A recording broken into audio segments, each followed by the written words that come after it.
he'd be sent to the convent on the outskirts of town, the Ladies of the Immaculate Conception, until he found a use for me. I also discovered that my sheltered existence came with skewed and preconceived views of girls like Chloe.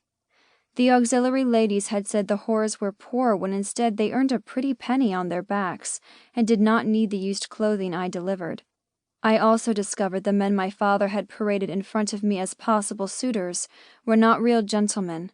I'd surprisingly recognized several through the little peepholes about the establishment. What I'd seen would make those ladies' auxiliary ladies swoon. All it did was made me frequently wet between my thighs and eager for a man's attentions.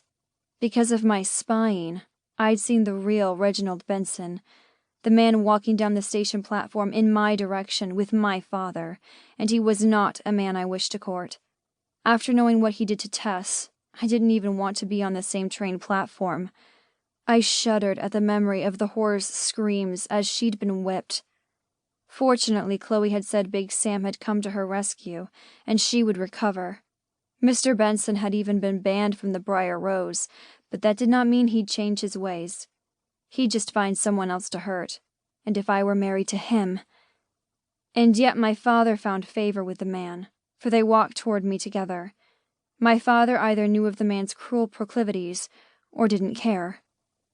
"Oh, God," I murmured. My father wanted a match between me and Mr. Benson. They would not be retrieving me from the station themselves, together, for any other reason. Bile rose in my throat at the realization that I was the link connecting the two biggest minds in town together, one owned by each of them. I wouldn't be going to the convent. I was going to be married to Mr. Benson, and soon. I couldn't let that happen. I couldn't survive the wicked lash of a whip, or any of the other horrible things Mr. Benson would do. There would be no help for me, no rescue, no Big Sam. As a wife, I could be beaten, or worse, without any recourse. I'd be property. I whimpered at the idea and grabbed Mr. Corbin's arm.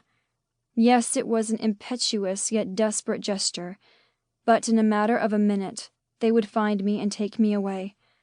I looked up frantically at the man. I need your help." Mr. Corbin's eyes narrowed as he looked at my grip on his arm before searching the area around us for hidden dangers. He tucked me behind him, sheltering me. "What's the matter, sweetheart?" he asked, his pale eyes finally meeting mine. I swallowed, for he was just too attractive for his own good, and quite concerned. His protectiveness did not go unnoticed, nor did the overly familiar endearment.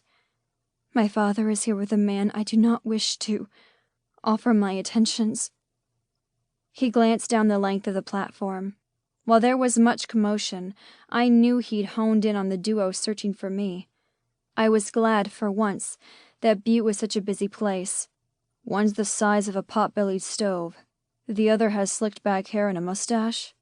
He asked. I nodded and kept my face averted, shivering at the description of Mr. Benson. Mr. Corbin turned us so his body blocked the approaching men's view of me, affording me a few more moments' reprieve. He was so big I was well hidden behind his broad shoulders and chest. I barely reached his shoulders. I felt protected and oddly safe. Yes, there is much to tell and no time, but my father will marry me to him, the one with the mustache. You do not wish it. His voice was low and deep, clear and calm, unlike my frantic one. My palms were damp and my heart was pounding frantically in my chest. I shuddered at the idea of becoming Mr. Benson's wife. I could not bear his touch. Mr. Corbin somehow grew taller, more alert. If he's done something inappropriate, I will kill him. His sharp-edged words made my mouth tip up in a small smile, but I worried that he was being quite truthful. I didn't fear that he offered to murder someone, but instead found it protective and reassuring. With a quick peek around Mr. Corbin's shoulder, I saw they were getting closer. "Pretend to be my intended," I hastily said. The idea was preposterous, but the first thing that came to me. It could work. Mr. Corbin was the right age. He was not married. At least, he did not mention a wife during our train ride, and was of an appropriate station in society.